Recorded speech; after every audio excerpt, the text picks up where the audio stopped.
Origin Clear is a company that focuses on wastewater treatment. And hello, everyone. Welcome to the Water's the New Gold CEO briefing.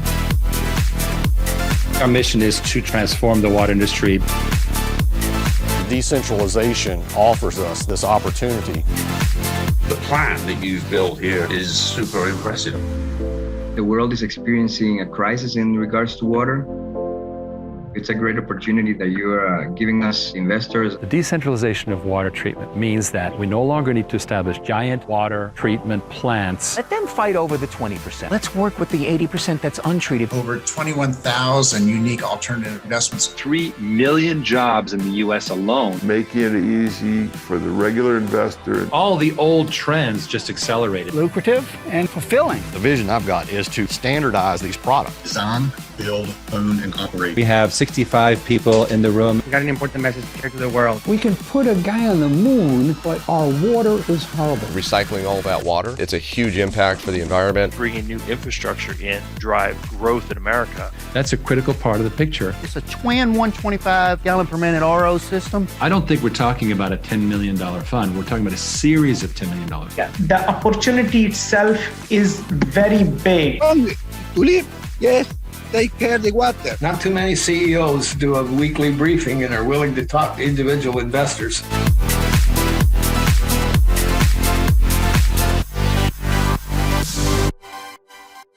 And here we are. How's everyone? It's nice to see people showing up right now. And I have an action-packed briefing for you. The 159th briefing, Water is the New Gold. And we've got this great water on demand thing. I've got lots of great things to talk to you about with respect to geopolitical developments and how we are directly helping with helping people with what is dramatically impacting them. This is a tough time for many. People are adapting, and we are helping them adapt too. All right. So, of course, we always try our very best to get it right and to tell you as much as we can legally. And when it's incorrect, we, of course, correct it. All right, I wanted to give you a quick sneak peek to the new website. This is super cool. And I see that we have Ken with a happy birthday coming up, the main man himself. Let's take a look right now.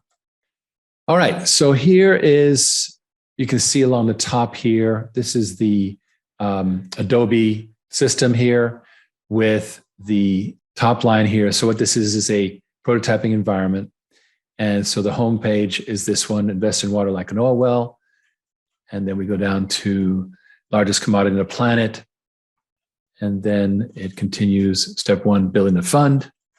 Step 2, backed by trusted technology, of course. Step 3, wealth creation and continued revenue.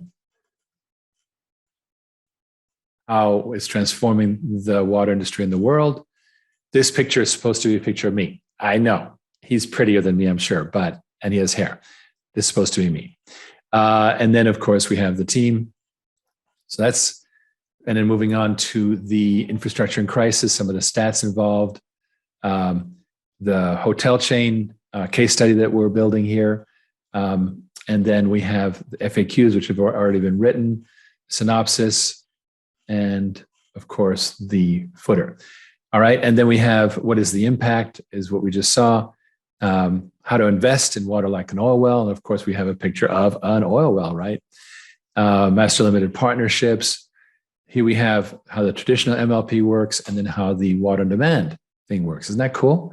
Traditional water on demand. Super cool. And then we have our projects. So Origin Clear, this is the one, of course, we saw already. The team, these are of course, the media. And the CEO briefings here. What is our story? And of course, contacting us. Of course, it's got a lot of building to do, but it's a really good looking website. Looks fantastic. And I love what the team has done. So that's our marketing agency, Monarchy, with our internal personnel, Andrea D'Agostini and Josh Summers, doing the management. Really, really proud of them. So that's that part. So you'll be seeing that develop. Now, World economic trends. What is driving self-sufficiency? Because that is really what we're talking about here. First of all, obviously, you know what you're paying for gas. It is taking off and it is showing no sign of stopping. Worse is diesel. Why? Because that impacts trucking. Now we're up to $6 a gallon, and it just keeps on going. So this has all kinds of what they call knock-on effects in industry because of the need for diesel and transportation. Of course, you know that grocery store prices are up, highest in 42 years. Along with it is droughts and water restrictions because the centralized systems are not designed for proper recycling on site, et cetera. They're trying hard. Los Angeles is among the most efficient cities in America, probably the most efficient city in America, but they're still stuck with a non-recycling water system, right? And Keith says, last night the news said that 3.2 billion people will face water scarcity this year, and exactly that California will limit people to 7 gallons of water a day. This is serious. You're absolutely right, Keith. All right, and so we continue here. Look at the mortgage rates. They are just taking off, and they are not tapering up. So we're at 5.3%, highest since July 2009, when we were coming out of the recession. And remember how money was super tight back then, and you had to have incredible credit to borrow anything, total overreaction to what had happened. Well, here we are again. Now, I'm going to go through some stats that came from a very good YouTube by Adapt 2030, and it came out today. What if we can't move food and money across countries anymore? And this is a very interesting set of slides. First of all, you think that you're safe with Coinbase. Yeah, actually, you could be. What you have in a crypto exchange, you know that, can be seized to pay off bankruptcy. So that's an issue. Number two is banks themselves use money, and they also can, that's called bail-ins, is when they take the money from bailouts is the government injecting money. Bail-ins is when the creditors do the restructuring. Basically, they take a haircut. All right. So what do we know so far? That crypto is not that safe unless you go completely offline and stay out of exchanges. Number two is banks are not safe either if they go upside down. Equities, I'm sorry, now they've taken a hit, and it's I think we have a big problem with demand destruction, and so that's not over by a long shot. And the producer price index, look at the Eurozone, up ridiculously, 36.8%.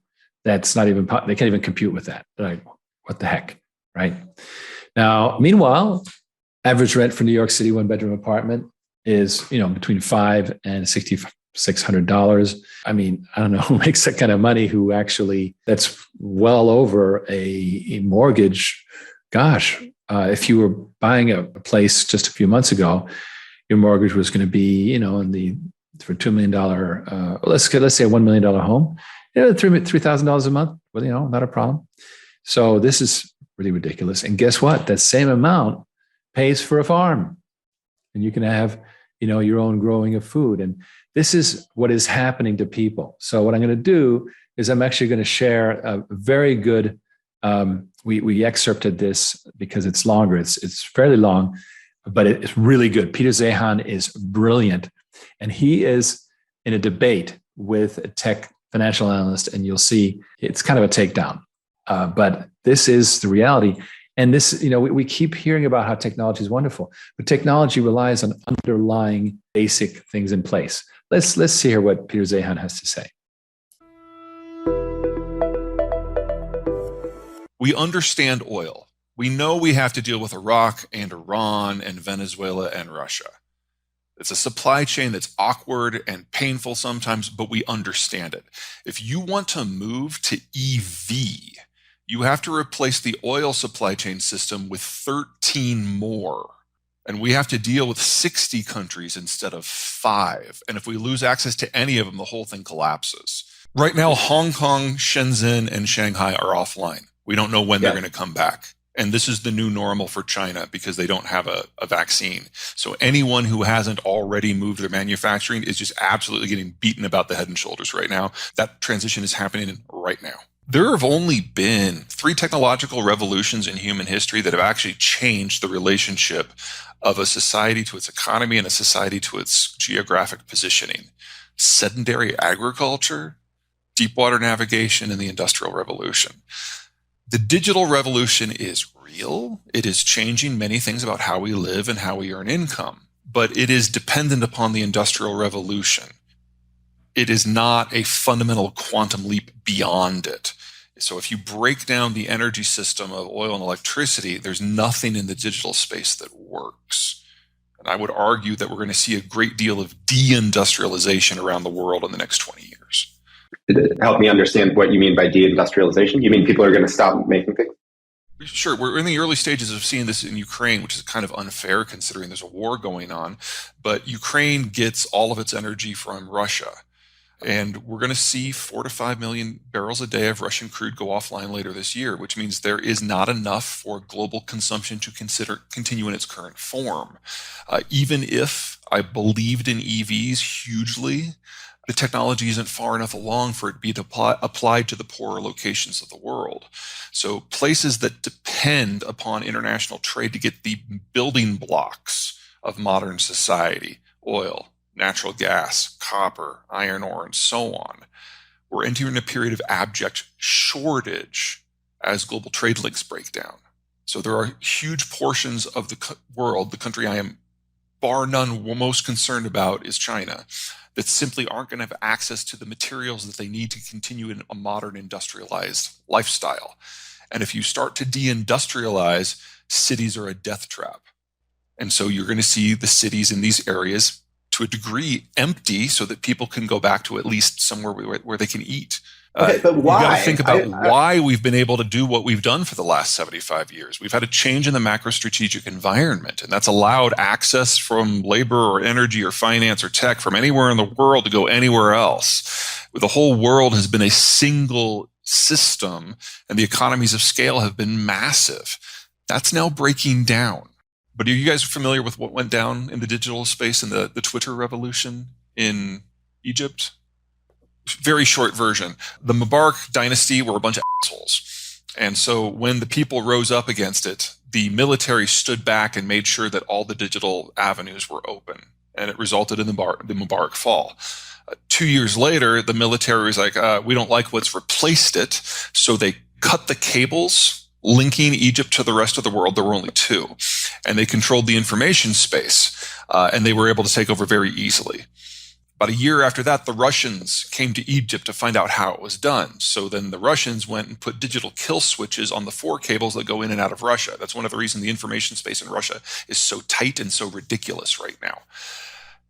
Every authoritative system in the world has done some equivalent like that. And so the degree to which you can have honest, direct, open, globalized, if you will, connections is a much smaller part of the world than you might think. And it is dependent upon governments feeling secure enough and cultures being secure enough in their identity to not limit the digital connections between them and everyone else.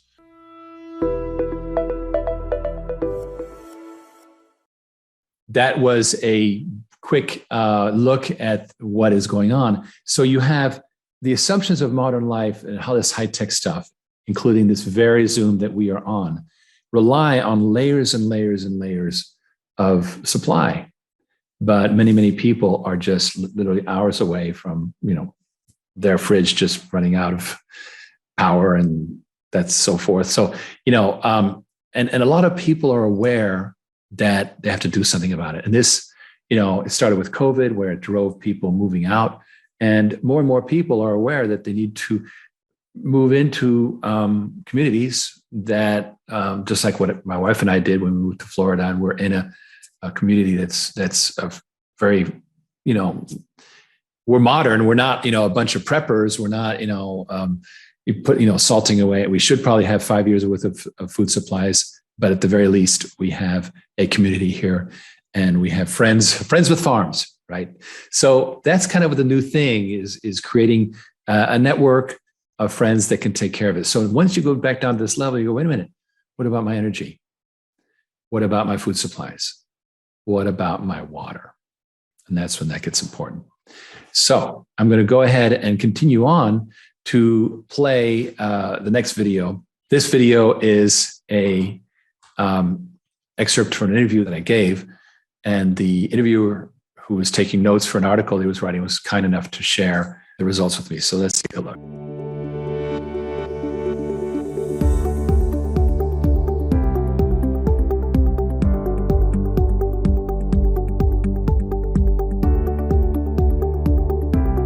So the piece I'm working on is about security risks to critical infrastructure, how bad these are getting and what's being done to protect them. There's been really no more than 2 or 3 cyber intrusions in water, and they've been generally caught. There has not been a lot of infrastructure successful intrusion in water infrastructure to date. They were able to catch it in a couple of the instances that it occurred. But generally, what we're talking about here is the problem with the water industry is that the old centralized model is falling apart. We have underfunding by the federal government, which has basically gone away. Rising demands on the water industry for increased standards.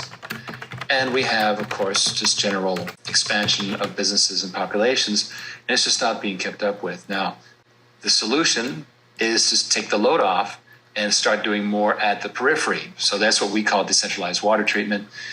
More and more businesses doing their own treatment.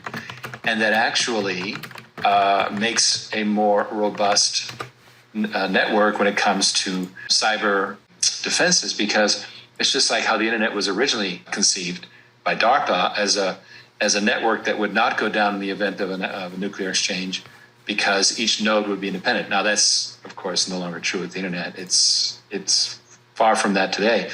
But that's the idea, is to create redundancy by having everyone do as much water treatment as they can. And then that, of course, takes the load off the central water treatment system and the problem goes away. What we're seeing is a growing interest in do-it-yourself water treatment by businesses.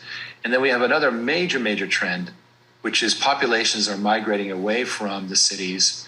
The vision of quote-unquote smart cities is kind of in trouble because COVID gave us an idea just how fragile things could be in a big city. In the country, things just went on as they were. In the big city, of course, there were lockdowns and so forth. And that is also a problem when it comes to food supplies, cyber preparedness, et cetera. The more concentrated the population, the more you have a problem.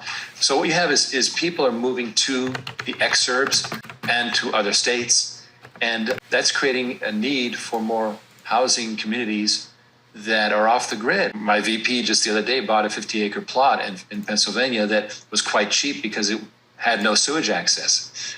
But he knew that because he works for us and that's what we do, it's very easy to put in your own independent, autonomous water treatment, clean water supply, recycling, the whole thing, and actually save money against what the city does for you. So that is the growing direction. Some people call it biourbanism, where, as opposed to the smart cities concept, where biourbanism is very resilient. If there's food shortages, well, they're making their own food. If there's meat shortages, they know the local farmer. They're a community and they know each other. I lived for years in LA without knowing who my neighbors were. That's not the case anymore. I'm in Florida here. I'm with a like-minded community. And that, I think, is a big trend. And part of that is water self-sustainability. If you have multiple smaller water providers and this, instead of one monolithic water utility, you'll have hundreds or thousands of them. Well, I'm old enough to remember the great blackout, the New York blackout back in the late 60s. And because one switching station, I think it was in Canada, went down, the entire of the eastern seaboard went down. So you have a monolithic water system. It's more fragile because you can take it down. But decentralized water treatment, you've got smaller nodes. Therefore, if a node goes down, so what? It's just one node versus the entire thing, number one.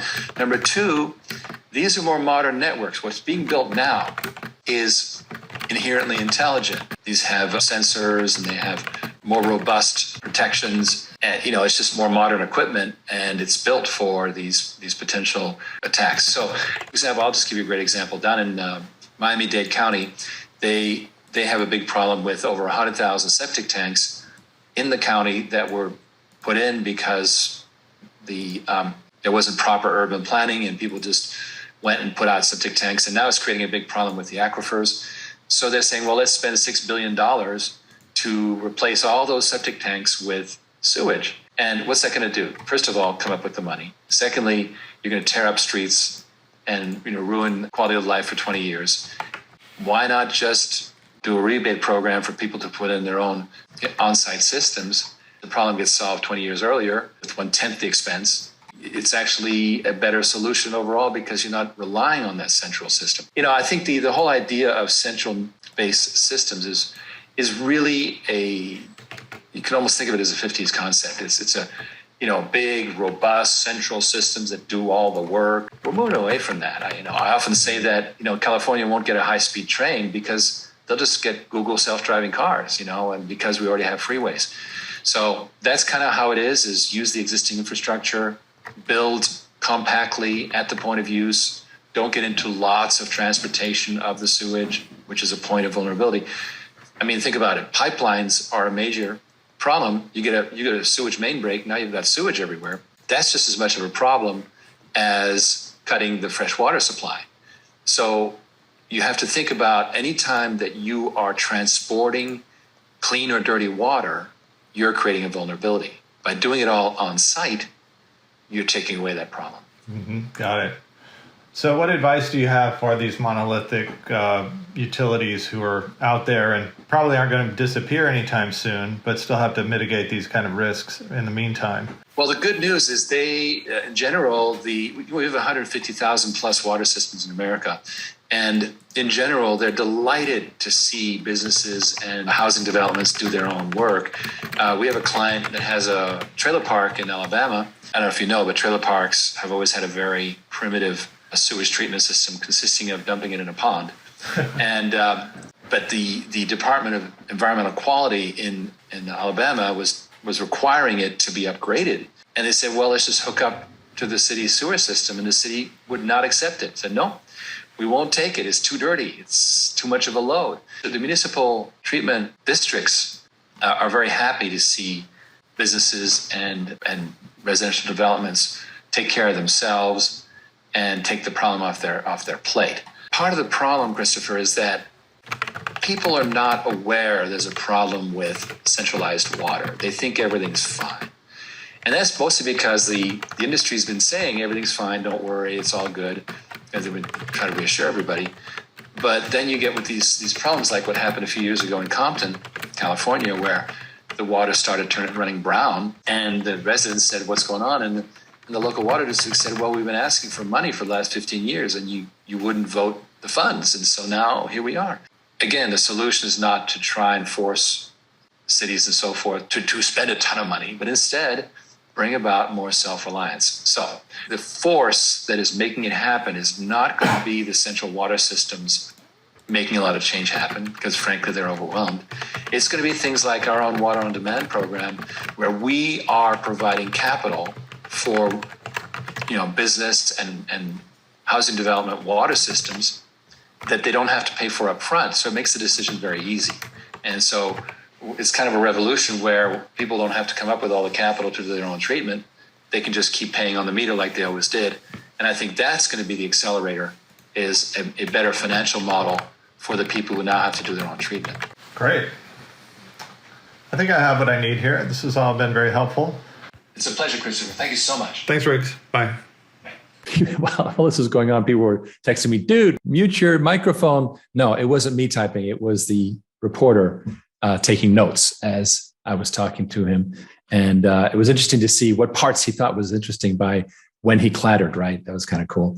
But nonetheless, this is where I started to talk. This was about a week ago, where I started to talk about, taking care of detached communities, this trend and so forth. As you can see, we're starting to develop this as something that's highly relevant, because people are not that aware of sewage. They don't care that much, but they sure care about the water they're drinking. And that's really important for the focus. So I'm going to now play a clip. The last clip is very short, kind of makes my point. Let's take a look at this one. The housing shortage and skyrocketing real estate market in Central Florida is drawing attention and money from Wall Street. West 2 Scott Heidler reports an investment fund just bought up an entire neighborhood. Cypress Bay rests at the very southern edge of Brevard County. But this rental housing development, thanks to a surging market in Central Florida fueled by scant available housing and a growing job market, caught the attention of the deep pockets of Wall Street. That's a concern for a movement of Brevard faith-based organizations working for more affordable housing here. When investors come in, of course, and invest, property just goes off the roof, right? And which marginalizes a whole lot of people who just can't afford it, especially those in Brevard County who are making less than $46,000 a year. This community here in Palm Bay of 87 homes was bought by 2 investment funds for $45 million, backed by massive New York investment bank, Goldman Sachs, a relatively new move by Wall Street capitalizing on spiking rental prices. The degree of large Wall Street money coming in is fairly new, and I think this is due to the unique circumstance of housing shortage. That shortage is not looking to correct itself soon, so the money will probably keep flowing. Wall Street is able to generate money, private equity, hedge funds, and others to say, let's go chase the rising rents, and hence money coming into rental property development. So what happened at Cypress Bay with the steep market demand here will no doubt happen in other nearby neighborhoods. In Palm Bay, Scott Heidler, West 2 News. Fascinating, huh? So yeah, now housing developments are being picked up in areas where people want to live. And so do you want to live in Chelsea, New York, and where it's a $6,000 apartment and people are moving out, so I don't even know why the rents are so high? Or do you want to move somewhere like here, where even though it's expensive, relative to what it was, it's still far less than the big city, and there's this access to, the local farmer and so forth. So this is the whole calculus here. So we're done with the videos now. Let me just quickly move through some of the recap slides. So the macro trend is massive migration away from the cities. Obviously, people can work from anywhere. They also want a less restrictive, safer, more affordable lifestyle. And they can even maybe get, that farm produce down the road, right? And brings us to self-sufficient communities where they're being built now, often where sewage service is a problem. And they need not only the self-service sewage treatment, but also the clean, affordable water and, where appropriate, recycling. This new program we're calling Water for Us, self-sufficient water for detached communities. That's the working description. Now, we're already in this business. We already have clients that are housing developments. For example, we're building a housing development for the homeless in Texas. We have obviously mobile home parks, that trailer park that was featured in that interview. High-end hotels, that we're helping to launch the incoming water treatment for a top hotel, and that is coming. The official launch, I believe, is in July. RV campgrounds, we have several RV campgrounds, and we have a very long-term relationship with a highway travel stop chain. So we have those clients already. We already know how to build systems for them. And obviously, the next step is to do the finance, which is water on demand. They really are interested in water independence. Now, if you have city water, then you have these combinations. You can clean the city water and do sewage treatment. You can just do sewage treatment and recycling. You can do all these different varieties, right? Well supply, similar here. So these are various different a la carte type things you can do for your water. And obviously we are able to do all of them. Now, I told you last week about Ivan Ants as an early partner. And sure enough, that is firming up. We are putting together what's called pro formas, which are the theoretical cost structures for supplying water to the housing development. And of course, we're putting the agreements together and we're planning some announcements. So that's moving very, very quickly. We're very happy that Ivan, who moves very dynamic and moves very quickly, is helping us get some traction in this new area, because he is completely bought into the idea of water as a service. All right, so we're going to now move into the freewheeling discussion. And we were hoping to have Andrea. Unfortunately, he had a dental day today. And so he's so dental day. And I just had a bad hair day. I just had a bad hair day. It's fine. Well, I don't have bad hair days ever. You don't have bad hair days. No, that's a good thing. So, this array of stats and so forth. But the good news is that people are adaptable.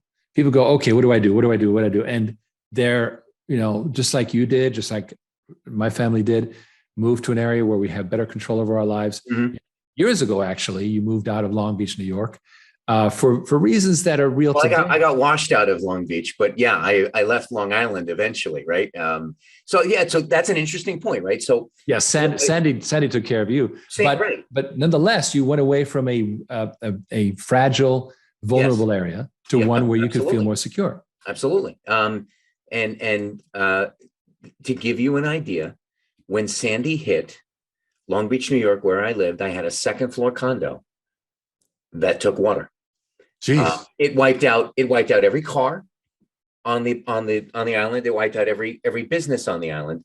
There was no sewage. There was no lights. There was no power. There was no phones. So you want to talk about that was and there was nothing like, you couldn't even leave, right? You couldn't drive.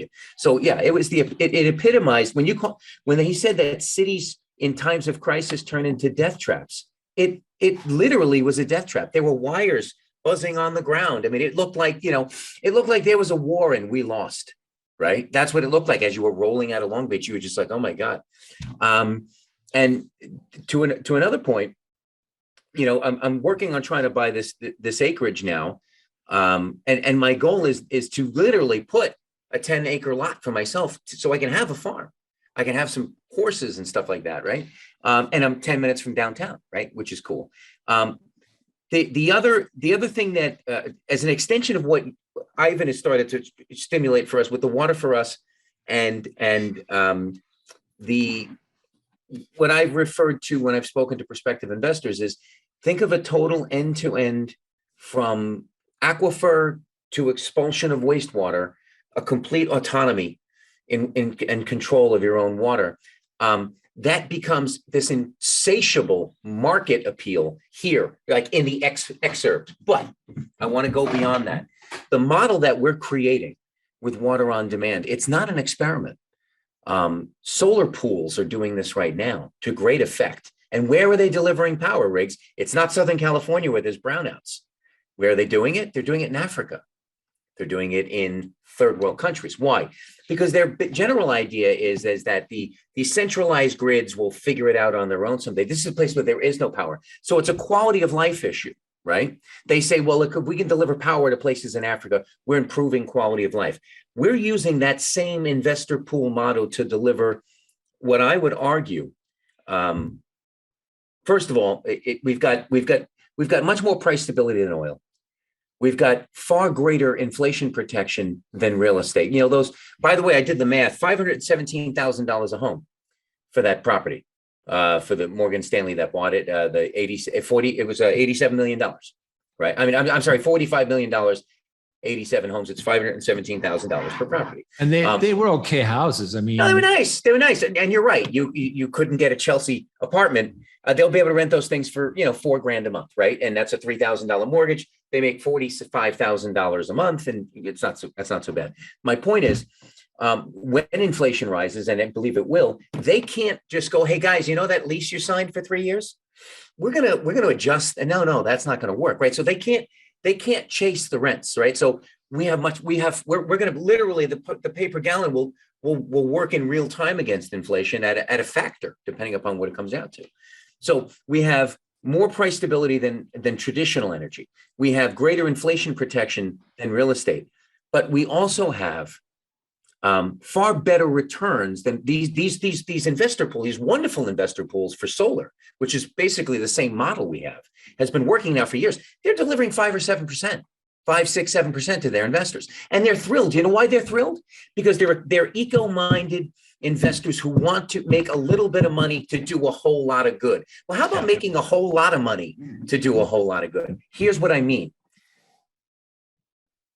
not only, so the current model we have in water on demand, I did the quick math in my head, and I might be off by a couple of numbers here, but I'm pretty close.